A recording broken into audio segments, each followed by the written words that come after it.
eu só vou falar.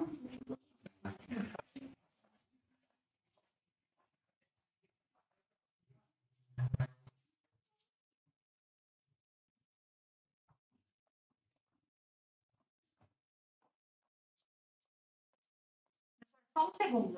Não começa ainda.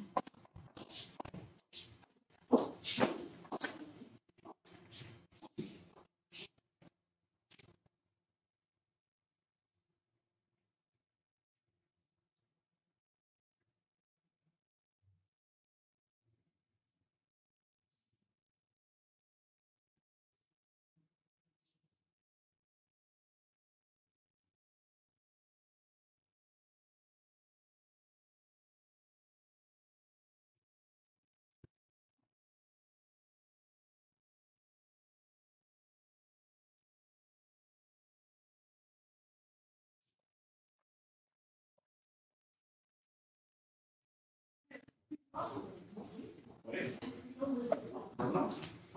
um pouquinho que o organizador fechou a reunião. Todo mundo está com a conta do CPF, todo mundo pode fechar. Acho que alguém quer tentar sair ali, talvez ele fechou se quiser. Tá, então tem que entrar de novo? Tem que entrar de Daí a novo. Verônica, alguém entra, então acho que a Júlia entra. Ah, é verdade, tudo está com a conta do CPF. Tem razão. Esse que escolheu pra mim? O que você está falando mesmo? Ah, isso. Qual que é o ID? Aquele que você passou? Aquele está no. Ele está no celular. Então, manda pra ela. Deu? Tô tentando aqui. Tá. No cheque de pode gravar. E daí tem que jogar o link para que eu vou abrir ela no YouTube.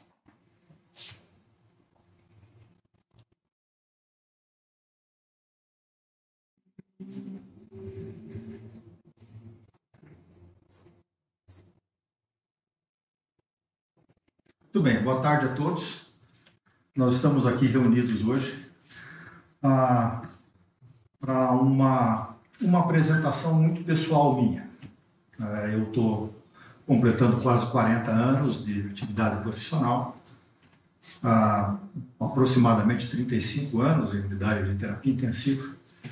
Eu vou falar um pouco das estratégias de gestão do UTI que fazem diferença e, obviamente, vocês não vão encontrar isso num livro ou num texto, que elas são impressões pessoais daquilo que eu aprendi nesses 35 anos.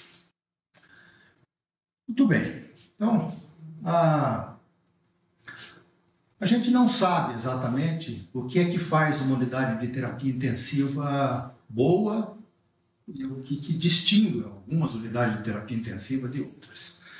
Mas nós temos vários caminhos para poder concluir que alguns elementos, principalmente quando tomados em conjunto, eles fazem a diferença e geram bons resultados, geram um ambiente agradável dentro das unidades de terapia intensiva, tudo isso em benefício dos doentes e de seus familiares.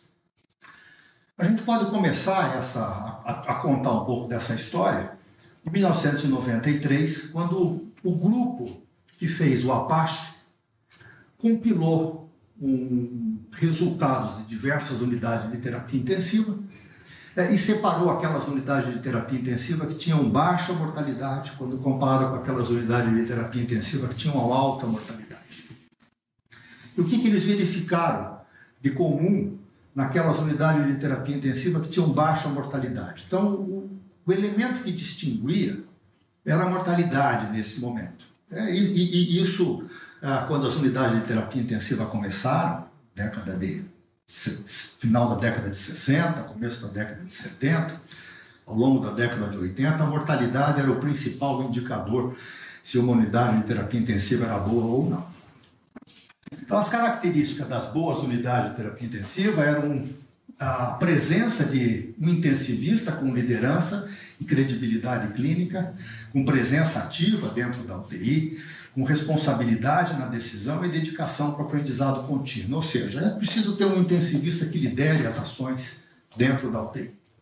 Uma prática médica bem coordenada, ou seja, todo mundo trabalhando em grupo, em equipe, profissionais não médicos altamente qualificados, comunicação aberta, acurada e rápida e um comprometimento para melhora contínua de qualidade. Ou seja, você lança indicadores e procura melhorar esses indicadores continuamente ao longo do tempo. Então vejam, faz mais de quase 30 anos que nós estamos na mesma baia. Só que o número de indicadores, obviamente, mudou e ampliou, e não só a mortalidade. Hoje distingue unidade de terapia intensiva boas e não. Mortalidade é apenas uma condição sine qua non.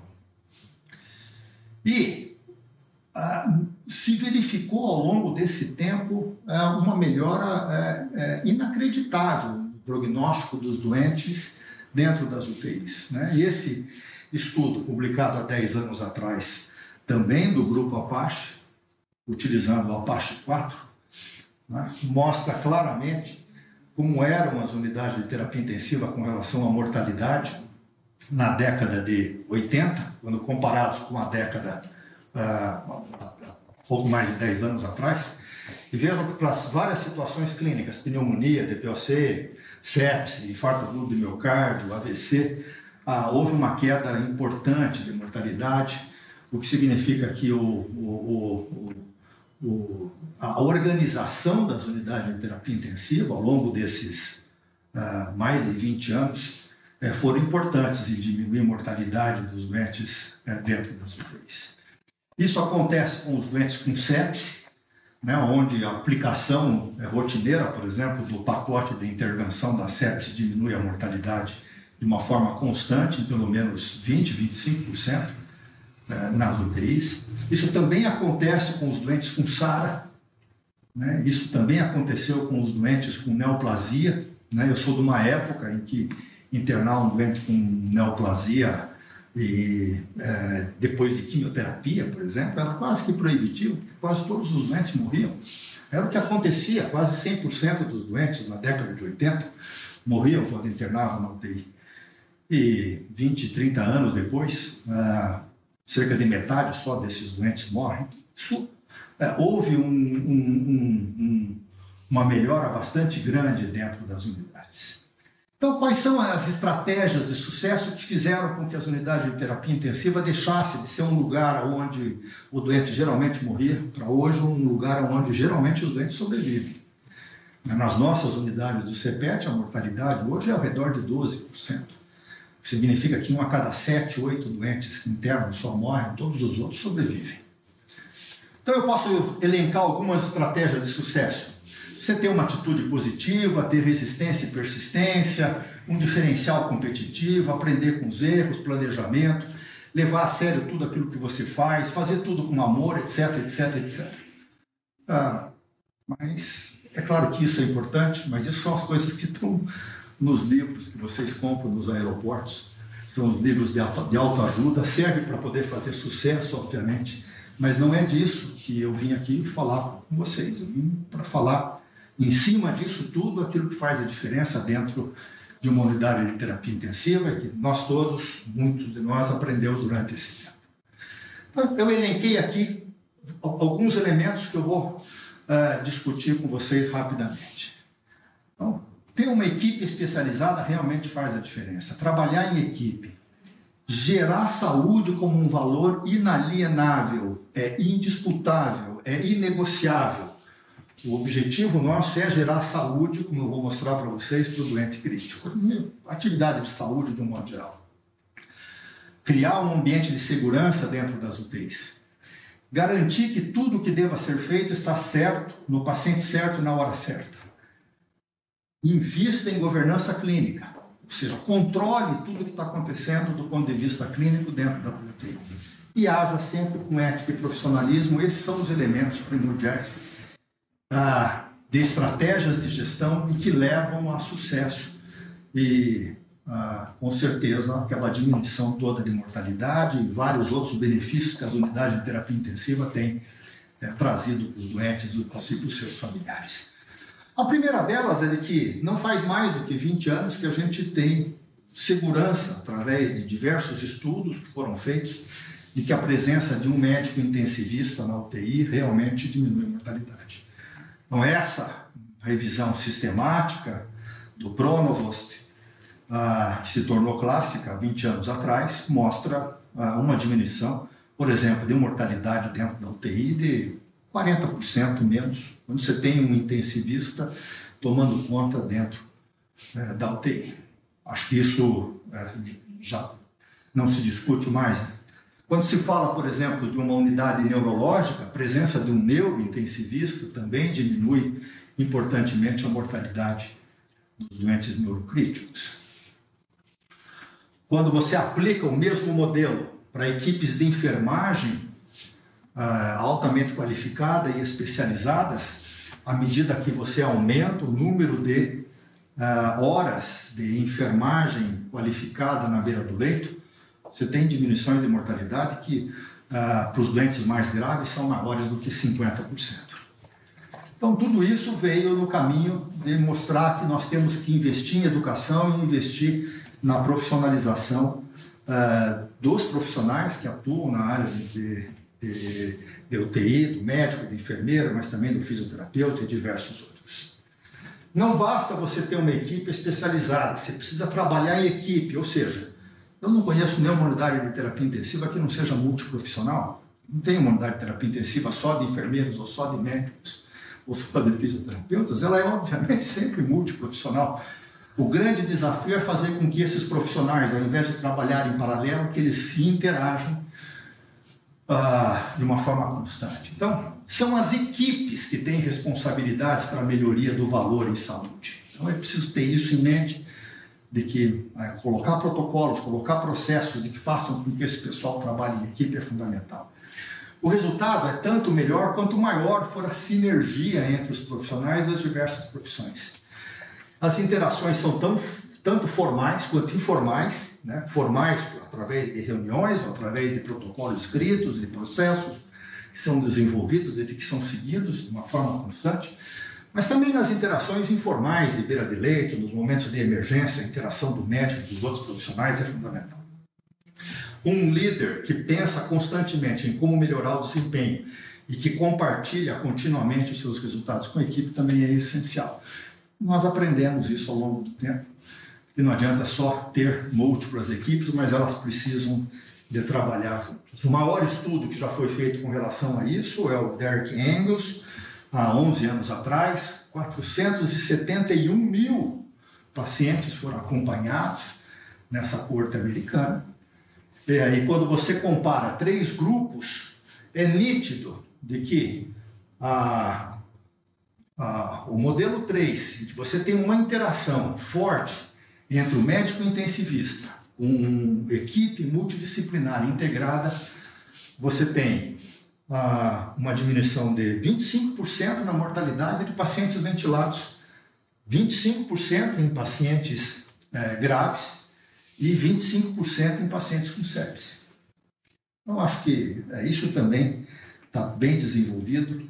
A força das equipes multidisciplinares atuando sinergicamente dentro das UTIs, ela é fundamental.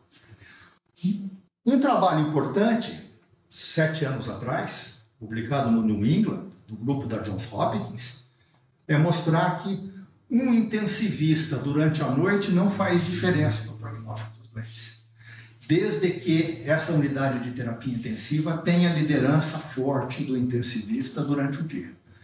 Então, as unidades acabaram se organizando dessa forma, né? Tendo médicos intensivistas liderando a equipe inteira durante o período diurno e médicos plantonistas que saibam tomar conta do doente, saibam atender as intercorrências.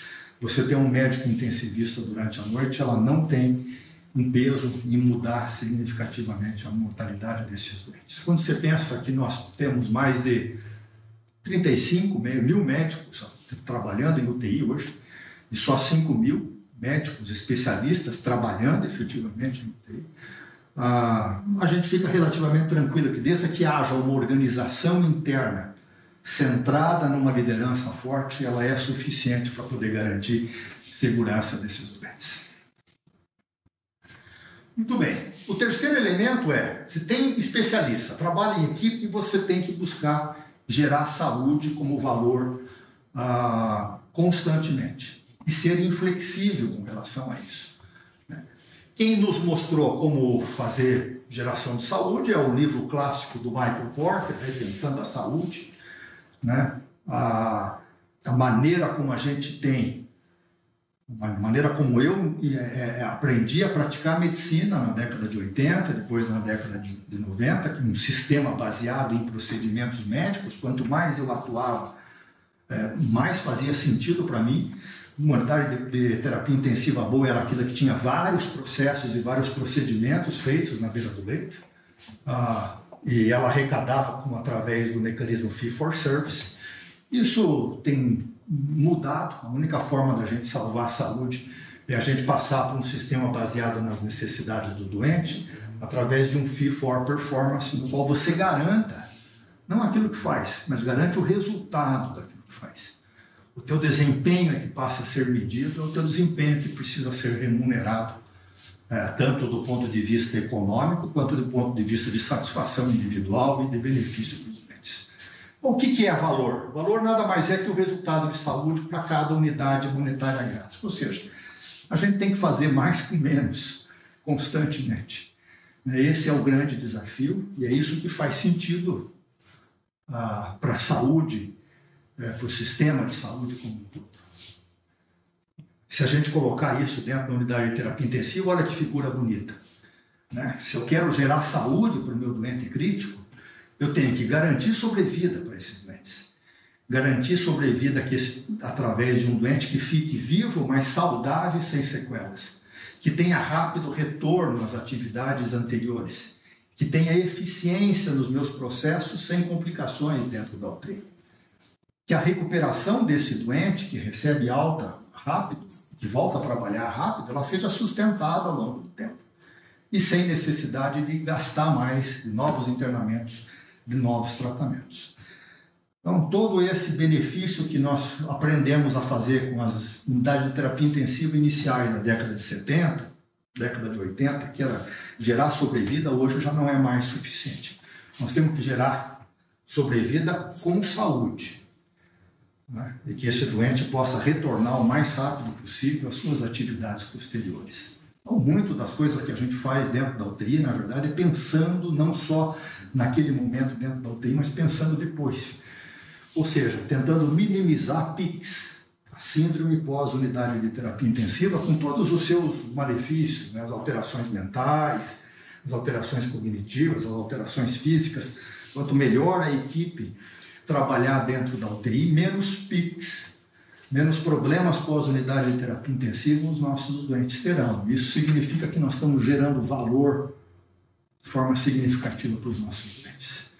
PICs hoje não é mais só um problema médico, isso está na mídia, né? Como, por exemplo, nessa reportagem no Wall Street Journal, avaliando pacientes pós-unidade de terapia intensiva. Hoje, cada vez mais a gente vê isso descrito. Os doentes com Covid estão tendo frequentemente síndromes pós-unidade de terapia intensiva e isso gera, ou deve gerar para nós, constantemente, a gente repensar o que nós fazemos dentro da UTI para poder minimizar esses efeitos de médio e longo prazo deletérios para o doente. O quarto elemento é de que é preciso gerar uma cultura de segurança na UTI. Né? Não adianta só você fazer a coisa certa, não adianta só o doente sobreviver, esse doente tem que sobreviver sem complicações. Isso também a gente aprendeu na virada do século, com o livro Errar é Humano, quando todo o sistema de saúde como um todo aprendeu de que a gente precisa se responsabilizar também com aquela atividade meio, ela precisa dar certo, nós não podemos gerar complicações, antes de tudo não cause dano para o doente, né? Essa máxima hipocrática continua valendo há 2.500 anos. O Critical Care Safety Study mostrou, de uma maneira, foi o maior estudo feito avaliando segurança dentro das UTIs e mostrou números impressionantes. Embora ele já faça 16 anos da sua publicação, 20% dos doentes que internam nas UTIs sofrem algum advento adverso. 45% desses eventos são preveníveis, ou eram preveníveis, não deve ter mudado muito isso. A principal categoria é falha em realizar um tratamento intencionado, ou seja, aquela história que a gente fazia antes, que a gente prescrevia e virava as costas e achava que aquilo estava sendo feito.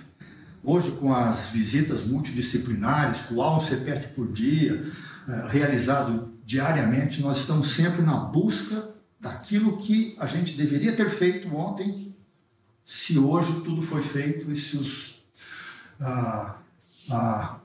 resultados estavam como intencionados anteriormente. E se não, a gente refaz outra vez, modifica a forma de fazer para poder fazer certo. Muito cuidado com as medicações, porque 3/4 dos erros que ocorrem dentro das UTIs são erros relacionados com medicação. E elas precisam ser controladas. Mais de 10% dos erros foram potencialmente fatais. Então, gerar uma cultura de segurança, em que você se preocupa diuturnamente em fazer a coisa certa, no momento certo, para o doente certo, ela é fundamental. Por que o UTI é um lugar inseguro? Ou era, né? A gente já disse que o lugar mais perigoso para poder se viver dentro do hospital era dentro de uma unidade de terapia intensiva, por causa dos riscos e dos erros em potencial que a atividade em saúde acarretava. Hoje, com os diversos métodos de cultura de segurança, tem conseguido diminuir isso e tornar as UTIs cada vez mais seguras. Mas por que elas podem ser inseguras? O que a gente tem que controlar? Elas são inseguras, em grande parte, porque elas são um modelo aberto de atendimento, onde todo mundo acha que pode dar a sua opinião, o seu diagnóstico, pedir os exames que quiserem, fazer os tratamentos que quiserem. Então é preciso uma liderança forte, em que de alguma forma feche esse atendimento num grupo de profissionais especializados para poder cuidar do doente enquanto não tem. A falta de profissionais especializados, então por causa disso também nós estamos buscando cada vez mais especializar profissionais. Alto nível de estresse, desatenção e fadiga. Então, trabalhar intensamente faz parte da natureza da medicina intensiva, mas trabalhar por períodos mais curtos, com mais períodos entre um período de trabalho e outro, isso pode diminuir esse burnout, diminuir esse item da insegurança dentro das UTIs. O outro é que ele é um subsistema do hospital, independente de todos os outros sistemas. Então, melhora de qualidade do atendimento da UTI significa melhora do atendimento do hospital como um todo. As lideranças da UTI elas precisam se envolver com as lideranças do pronto-socorro, do centro cirúrgico, da farmácia, com os ortopedistas, com os cirurgiões, com os neurocirurgiões, com os cirurgiões cardíacos, com os cardiologistas e assim por diante, porque senão não dá certo. E, de um modo geral, processos não descritos e mal treinados. Por causa disso, o nosso esforço em gerar cada vez mais processos que são escritos e que são consensuados por toda a equipe.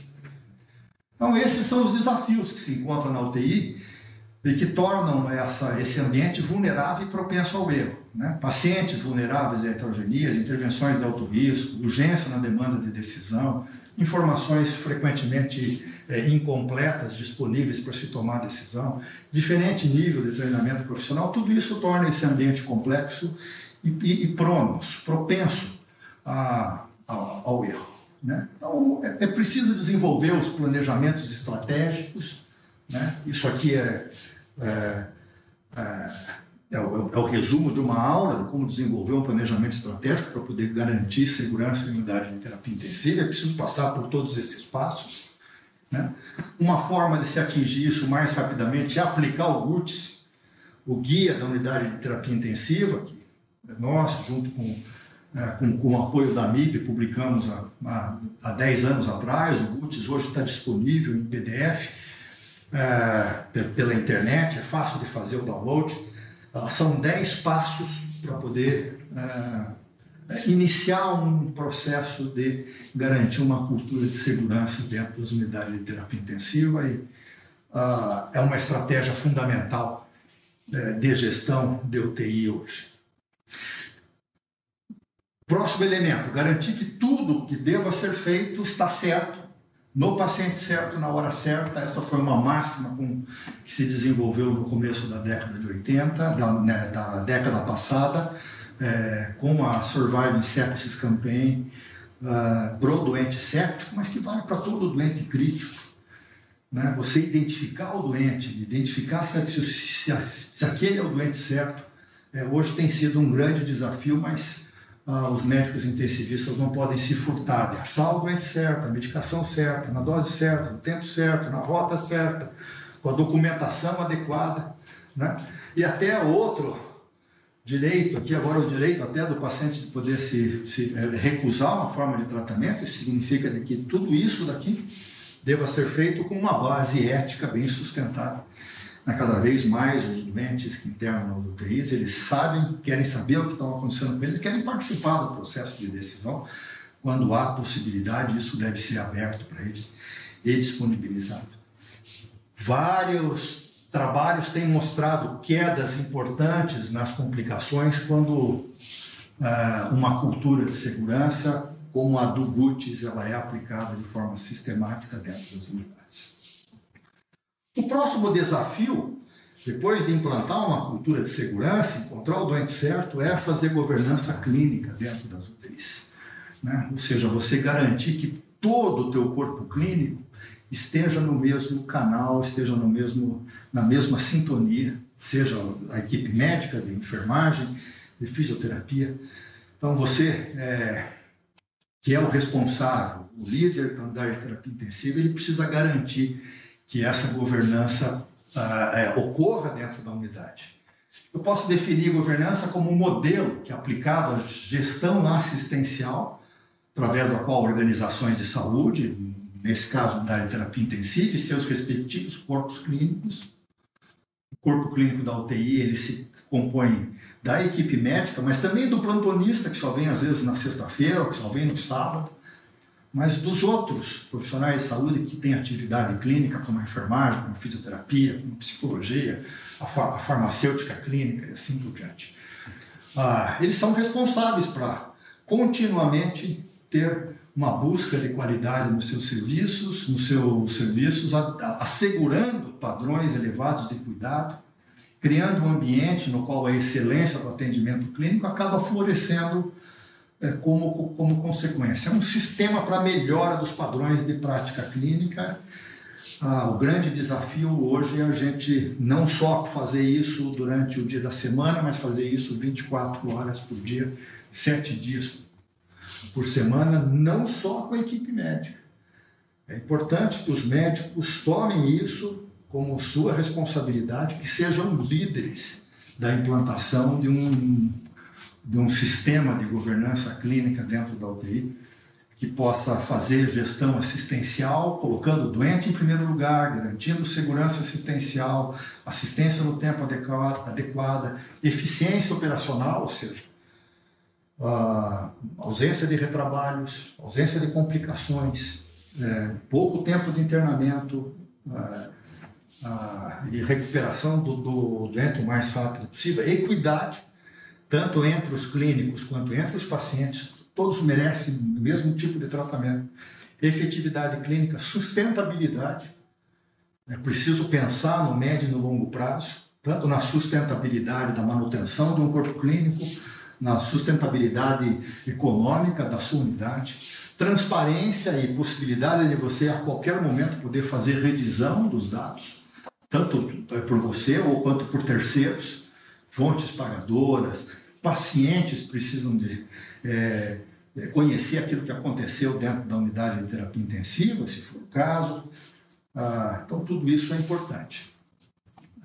Desenvolver um guia de governança clínica, criando uma cultura de time para o corpo clínico, gerando valor de saúde nos doentes, garantindo assistência assistencial e desenvolvendo uma organização que aprende ao longo do tempo e que tem melhora contínua é fundamental e são a base da governança clínica. Colocando o doente em primeiro lugar, desenvolvendo um ambiente clínico que aprende continuamente, equipe multiprofissional trabalhando com os mesmos objetivos, liderança, educação e treinamento, comunicação, além de medicação, outra grande fonte de eventos adversos dentro da UTI são distúrbios de comunicação. Então, tornar de uma forma sucinta, mais clara, a comunicação é importante, garantindo que o outro sempre esteja entendendo o que um está falando. Auditoria clínica, transparência, efetividade clínica e sustentabilidade são os elementos que dão a base de uma governança corporativa dentro da UTI. E por último, nada disso faz sentido se não for aplicado de uma forma profissional e ética pelos médicos, pelos profissionais que trabalham dentro da UTI. Ou seja, é preciso sair de encarar a medicina intensiva como um negócio, e encarar a medicina intensiva como se fosse uma profissão, né? Quando é que você sai desse paradigma e passa para esse paradigma? Quando você deixa de ter um interesse primariamente pessoal e passa a ter interesse fundamentalmente no doente. Quando você deixa de ter uma atividade baseada no ganho financeiro, mas passa a ter o ganho financeiro como uma decorrência de uma boa atividade profissional, né? O dinheiro acaba vindo, mas desde que você faça atividade bem feita, ela vem como decorrência. E aí ela se torna moralmente aceitável. Você deixa de seguir as regras do mercado e passa a satisfazer as regras sociais, as regras da população que a gente atende. Esses não podem mais ser dilemas. A gente hoje já é a escolha de fazer a medicina intensiva como profissão. O profissionalismo é a base do contrato da medicina com a sociedade, né? Quando de alguma forma você recebe um CRM, você está sendo reconhecido pela sociedade como um médico, e um médico que vai advogar em benefício do doente. Quando você traz isso para a unidade de terapia intensiva, também para o local do trabalho onde você trabalha. Tem vários sites que mostram as bases do profissionalismo, a primazia do bem-estar do doente, a autonomia do doente, a justiça social, essas são o tripé. Então, tudo isso gera a necessidade de nós prepararmos médicos para o futuro. Baseado nesses princípios, não falei aqui nada de conhecimento médico, mas de atitudes médicas, os profissionais da área de saúde que dentro de uma UTI fazem a diferença. É preciso preparar esse médico de uma forma diferente. A gente tem que lembrar que a medicina hoje, na maneira como ela está estruturada, ela foi estruturada na década de 1910. Um educador chamado Flexner criou o curso de medicina com 2+2+2, 2 anos básicos, 2 anos de clínica e 2 anos de atividade prática, o doutorando. Nós temos que sair disso. Tem muitas outras coisas que precisam ser aprendidas. 6 anos, obviamente, não é suficiente, né? Dependendo da especialidade que você for tomar. Nesse caso, hoje, medicina intensiva, são precisos mais 4 anos. No qual conhecimento empresarial, habilidades analíticas de grandes volumes de dados, relacionamento interpessoal amplo, conhecimento da prática médica como geração de saúde como valor, precisam ser ensinados continuamente para que essa nova geração de médicos possa aprender esses mecanismos todos para poder gerar valor com saúde para os nossos doentes, né? Hoje, cada vez, nós praticamos na nossa atividade de uma forma integrada. Vários profissionais são importantes para fazer isso, não só o médico, né?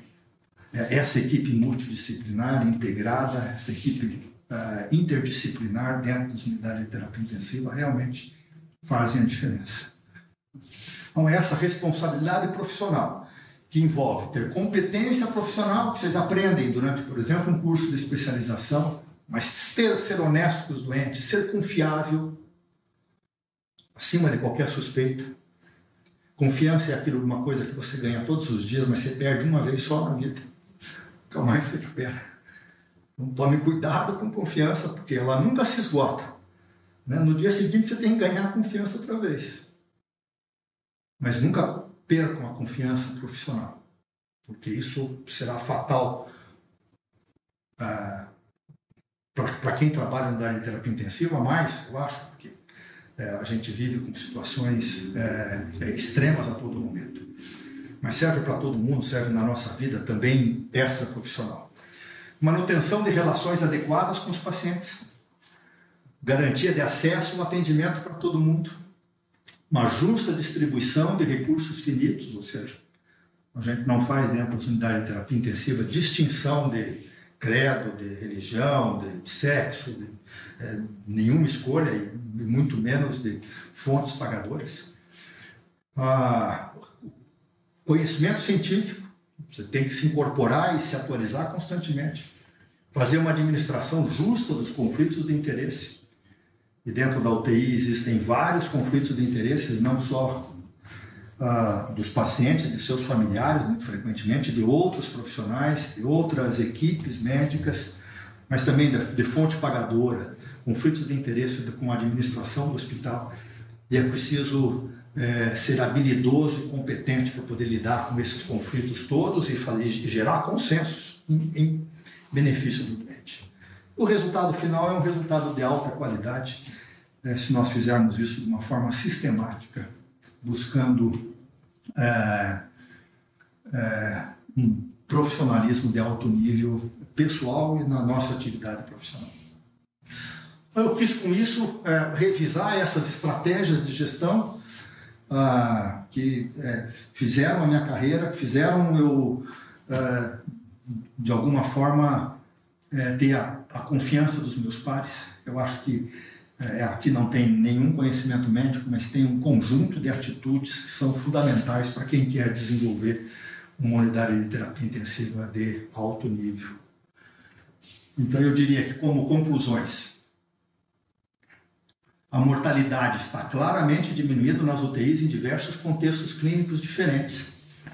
A melhora da ciência, da medicina intensiva e da profissionalização dos profissionais está relacionado com essa melhora de prognóstico. A organização das UTIs em times multidisciplinares, com rotinas, protocolos de atendimento, bem treinados e aplicados sistematicamente, elas são fundamentais para esse novo momento da terapia intensiva.